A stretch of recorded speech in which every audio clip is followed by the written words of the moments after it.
I am Maheshika Abeyagoonasekara from Sri Lanka. I am currently pursuing the B.Sc in Biochemistry, Genetics and Biotechnology.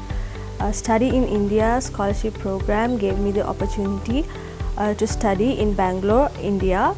I have been in Bangalore for 6 months now, and I think that Bangalore is the perfect student city.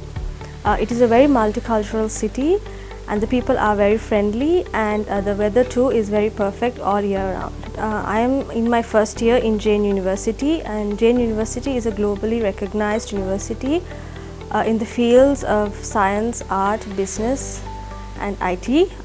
It boasts a modern state-of-the-art facilities, and it has a dedicated and very enthusiastic panel of lecturers who are always helping us with our studies, and they are experts in their fields and they have the knowledge of the latest developments, which is very important.